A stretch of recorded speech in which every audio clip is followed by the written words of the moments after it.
اعوذ باللہ من الشیطان الرجیم بسم اللہ الرحمن الرحیم ولوطن۔ اب یہاں نوٹ کیجئے یہ تین رسول ہیں پری ابراہمک، حضرت نوح، حضرت ہود، حضرت صالح، پری ابراہم، حضرت ابراہیم علیہ السلام سے پہلے کے۔ اور حضرت لوط جو ہے حضرت ابراہیم کے کنٹمپریری ہیں، کیونکہ یہ ان کے بھتیجے ہیں اور یہ بھی عراق ہی کے رہنے والے تھے، یہ بھی سامی النسل ہیں، یہ بھی سیمیٹک ریس میں سے ہیں، اور ان کے ایک بھتیجے نے ان کے ساتھ ہجرت کی تھی اور وہ ان کے ساتھ رہے ہیں۔ اللہ نے ان کو بھی رسالت سے سرفراز فرمایا، اور خاص طور پر جو ڈیڈ سی ہے اس کے کنارے پر دو بڑے عظیم شہر اس وقت آباد تھے، سدوم اور عمورہ، اور یہ بڑے تجارتی مرکز تھے، اس لیے کہ مشرق سے مغرب کی طرف جو تجارتی قافلے آتے تھے ایران سے عراق ہو کر وہ پھر فلسطین اور مصر کی طرف جاتے تھے تو ادھر سے ہو کر گزرتے تھے، تو گویا کہ ایک طرح کا جو ہے یہ کراس روڈز تھا یہ علاقہ جو ہے، جو یہ کیریوان روٹس کا، اس حوالے سے ان کے لیے بڑی وہ خوشحالی تھی۔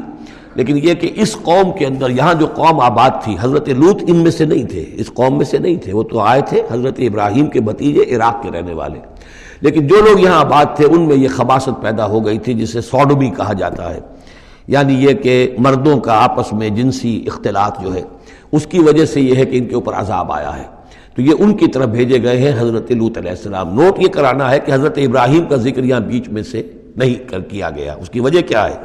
یوں سمجھیے وہ نکال کر اور وہ سورہ انعام میں رکھ دیا گیا ہے، جوڑ دیا گیا ان دونوں صورتوں کو کہ انباء الرسل سب کے سب اس میں جمع ہو گئے، اور چونکہ حضرت ابراہیم کی قوم کے ضمن میں اس طرح کا واقعہ مذکور نہیں ہے واللہ عالم، لیکن قرآن میں صراحتاً مذکور نہیں ہے، لہذا وہ ایک علیحدہ نوعیت کی شے ہے، وہ قصص النبیین کے ٹائپ کی چیز تھی جو ہم پڑھ چکے ہیں سورہ انعام میں، یہ انباء الرسل چلے آ رہے ہیں، لہذا یہاں حضرت لوط کا ذکر براہ راست شروع ہو گیا ہے، حضرت ابراہیم کا سرے سے ہے ہی نہیں۔ ان چیزوں کے اندر ایک ربط ہے منطقی۔ وَلُوطًا إِذْ قَالَ لِقَوْمِهِ، اور ہم نے بھیجا لوط کو جب کہ کہا اس نے اپنی قوم سے، جا کے جہاں آباد ہو گئے تو وہ قوم ہو گئی لیکن یہ اس قوم سے نہیں تھے خود۔ أَتَأْتُونَ الْفَاحِشَةَ، کیا تم ایک ایسی بے حیائی کا ارتکاب کر رہے ہو، مَا سَبَقَكُم بِهَا مِنْ أَحَدٍ مِنَ الْعَالَمِينَ، کہ جو تمام جہانوں میں یعنی جہان والوں میں سے تم سے پہلے کسی سے نہیں کی، یعنی یہ کہ انفرادی کوئی فعل کہیں کو ہوتا ہو اور بات ہے، لیکن اس کو ایک اجتماعی پورا قوم کا شعار بنا لینا، کھلم کھلا کرنا، اس پہ کوئی شرمانے کی بجائے اور اکڑنا، وہ یہ ساری چیزیں جو تم کر رہے ہو، تو یہ تو وہ چیز ہے کہ دنیا کی تاریخ انسانی کے اندر شاید اس کی کوئی اور مثال نہیں۔ أَتَأْتُونَ الْفَاحِشَةَ مَا سَبَقَكُم بِهَا مِنْ أَحَدٍ مِنَ الْعَالَمِينَ إِنَّكُمْ لَتَأْتُونَ الرِّجَالَ شَهْوَةً، تم مردوں کا رخ کرتے ہو شہوت کے ساتھ، من دون النساء، عورتوں کو چھوڑ کر، بل انتم قوم مسرفون، تم تو حد سے تجاوز کرنے والے قوم ہو، قانون طبیعت، قانون فطری کے خلاف جا رہے ہو۔ وما کان جواب قومہ، تو نہیں تھا اس کی قوم کا کوئی جواب، الا ان قالوا، سوائے اس کے کہ انہوں نے کہا، اخرجوہم من قریتکم، نکالو ان کو اپنی بستی سے، انہم اناس یتطہرون، یہ بڑے پاک باز لوگ ہیں۔ یعنی جواب تو کوئی نہیں تھا، کوئی دلیل نہیں تھی، کوئی عذر نہیں تھا، یا یہ کہ کوئی معذرت کرتے، کوئی شرماتے، انہوں نے الٹا کہا کہ یہ چونکہ لوط جو ہے یہ اب وہاں پر آباد تھے، ان کی بیٹیاں بھی تھیں، ان کی بیوی بھی تھی، لیکن بیوی جو ہے وہ اسی قوم میں سے تھی، وہیں جا کر کہیں شادی کی ہے، اور وہ اپنی قوم کے ساتھ ہی ملی رہی ہے، اسی لیے وہ جو عذاب جب آیا ہے ہلاکت کا تو وہ بھی ہلاک ہوئی ہے، یہ صرف اپنی بیٹیوں کو لے کر نکلے ہیں وہاں سے۔ لیکن انہوں نے کہا کہ یہ جو گھرانہ ہے یہ لوگ بڑے پاک باز بنتے ہیں، ہمیں کہہ رہے ہیں کہ ہم بہت برا کام کر رہے ہیں، گویا کہ یہ بہت بڑے پاک ہیں، صاف ہے، تو انہیں نکالو، ہم گندوں میں ان پاک صاف لوگوں کا کیا کام؟ اخرجوہم من قریتکم، نکالو انہیں اپنی بستی سے، انہم اناس یتطہرون، یہ تو بڑے نیک اور پاک باز لوگ بنے پھرتے ہیں۔ فانجیناہ واہلہ، تو ہم نے نجات دے دی اس کو اور اس کے گھر والوں کو، الا امرأتہ، سوائے اس کے بیوی کے، کانت من الغابرین، وہ ہو گئی رہنے والوں ہی میں، پیچھے رہنے والوں ہی میں، وامطرنا علیہم مطرا، اور ہم نے ان پر ایک بارش بھیجی، پتھراؤ ہوا ہے بہت سخت، اور پھر زلزلہ بھی آیا ہے، شہر الٹ گیا ہے، اور یہ شہر تقریباً معدوم ہو گئے پھر، اور یہ ڈیڈ سی کے اندر ان کے دفن ہیں سارے کے سارے آثار وغیرہ جو ہیں اس کے ساحل پر یہ تھے۔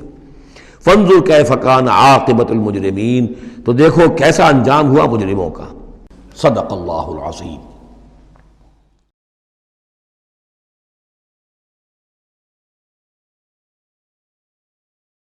اعوذ باللہ من الشیطان الرجیم بسم اللہ الرحمن الرحیم وَإِلَىٰ مَدْيَنَ أَخَاهُمْ شُعَيْبًا، اور قوم مدین کی طرف ہم نے بھیجا ان کے بھائی شعیب کو. یہ ان کے بھائی اسی قوم میں سے ہیں. یہ جیسا کہ میں بتا چکا ہوں حضرت ابراہیم علیہ السلام کی تیسری بیوی ہے قطورہ. ان سے کئی بیٹے تھے حضرت ابراہیم کے، ان میں سے ایک مدین بھی تھے. یہ جا کر آباد ہو گئے خلیج عقبہ کے ساحل کے ساتھ ساتھ. تو گویا کہ مشرقی جو ساحل ہے خلیج عقبہ کا، وہاں یہ قوم آباد تھی.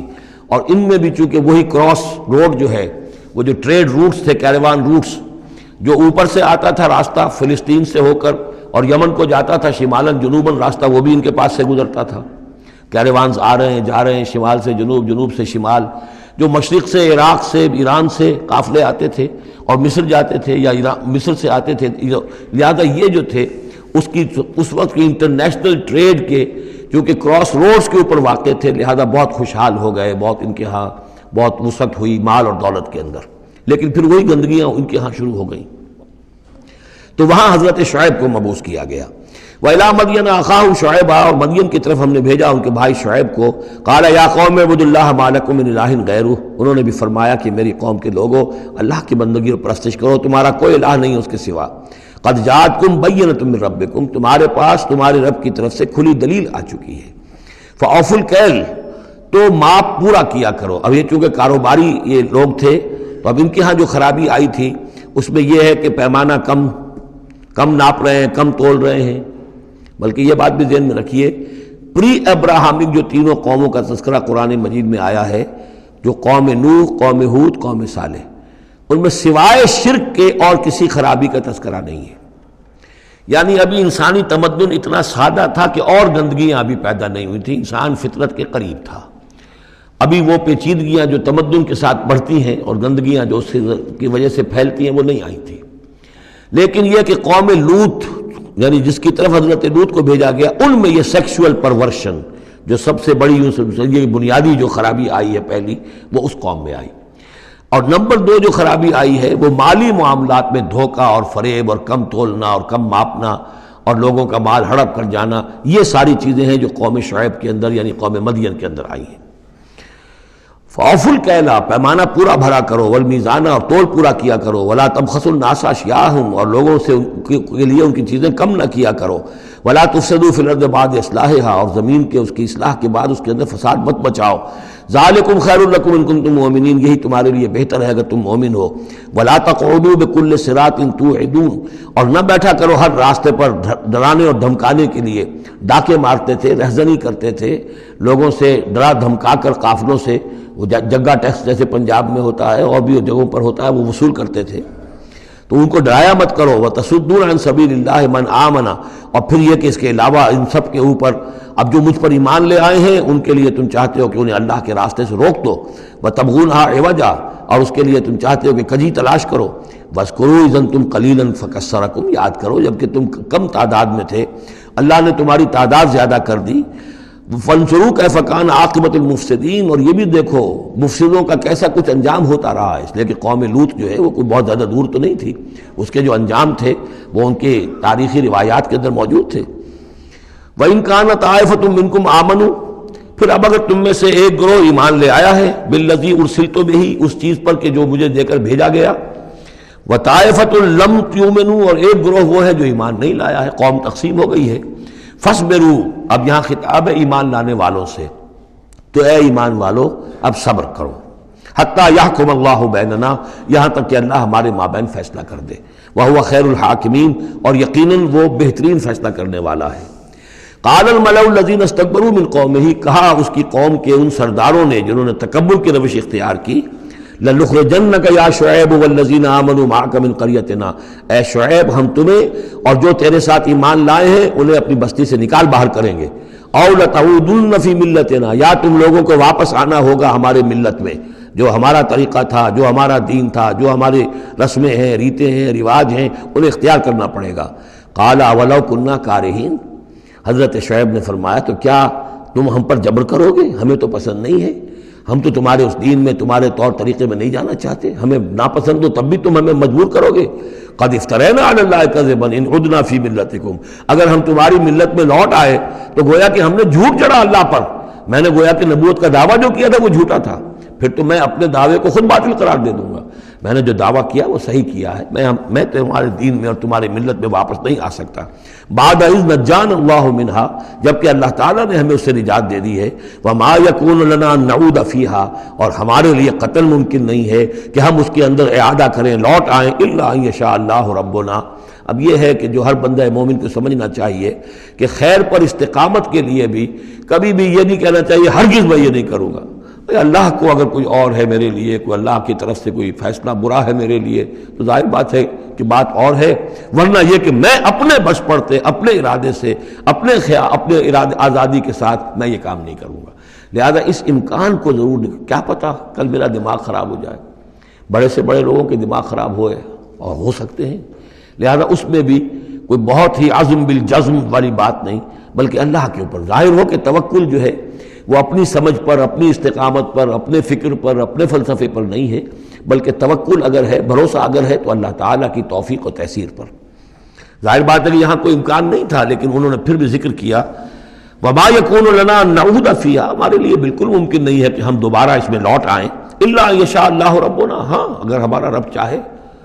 وسع ربنا کل شیء علما، اور ہمارے رب نے تو ہر شے کے علم کا احاطہ کیا ہوا ہے۔ علی اللہ توکلنا، ہم نے اپنے رب پر، اللہ ہی پر توکل کیا ہے۔ ربنا افتح بیننا و بین قومنا بالحق، اے رب ہمارے فیصلہ فرما دے ہمارے اور ہماری قوم کے مابین حق کے ساتھ۔ وانت خیر الفاتحین، اور یقیناً تو بہترین فیصلہ کرنے والا ہے۔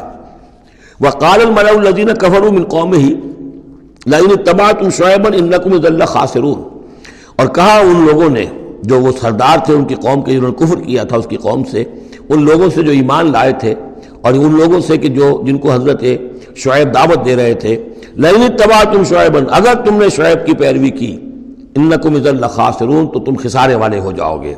فاخذتهم الرجفۃ، انہیں بھی آ پکڑا ایک زلزلے نے۔ فاصبحوا فی دارہم جاثمین، تو وہ بھی ہو کر رہ گئے صبح کے وقت اپنے گھروں کے اندر اوندھے پڑے کے پڑے رہ گئے۔ الذین کذبوا شعیبا کأن لم یغنوا فیہا، وہ لوگ جنہوں نے شعیب کو جھٹلایا تھا، تکذیب کی تھی، ایسے ہو گئے جیسے تھے ہی نہیں، جس کو ہم کہتے ہیں نسیم منسیہ، کأن لم یغنوا فیہا، ایسے ہو گئے جیسے کبھی یہاں کوئی آباد تھا ہی نہیں۔ الذین کذبوا شعیبا کانوا هم الخاسرین، جن لوگوں نے کہ شعیب کی تکذیب کی وہی ہوئے خسارے والے، تباہی والے اور بربادی والے۔ فتولی عنہم، تو انہوں نے رخ پھیرا ان کی طرف سے، یعنی اس بستی کو اب چھوڑ کر وہ چلے۔ وقال، اور کہا، یا قوم ابلغتکم رسالات ربی، اے میری قوم کے لوگوں، میں نے تو تمہیں پہنچا دیا تھا اپنے رب کا پیغام، اپنے رب کے پیغامات، ونصحت لکم، اور میں نے بس پڑتے تک جتنی میرے اندر ممکن تھا، میری ہمت تھی، میں نے تمہاری خیر خواہی کا حق ادا کیا۔ فکیف آسیٰ علی قوم کافرین، تو اب کیسے افسوس کروں میں اس قوم پر کہ جس نے کفر کیا ہے۔ یہ الفاظ بول رہے ہیں کہ شدید افسوس ہے، رنج ہے، غم ہے، اپنے دل کو ڈھارس دے رہے ہیں۔ فکیف آسیٰ، غم تو ہے، اس لیے کہ نبی بہت شفیق ہوتے ہیں، رحیم ہوتے ہیں، ان کے دلوں کے اندر ابنائے نو کے لیے ہمدردی ہوتی ہے، لہذا وہ اپنی قوم کو جب دیکھتے ہلاک ہو گئی ہے تو اس کے صدمہ تو ہوتا ہے، لیکن یہ کیف آسیٰ، جب میں نے تو جو کچھ میں کر سکتا تھا میں نے کر دیا تھا، تمہیں خبردار کر دیا، تمہیں ہر طریقے سے اپنے رب کے پیغامات پہنچا دیے، اب میں کروں تم پر کوئی غم کروں تو کیسے کروں، جبکہ فی الواقع وہ غم ہے۔ صدق اللہ العظیم۔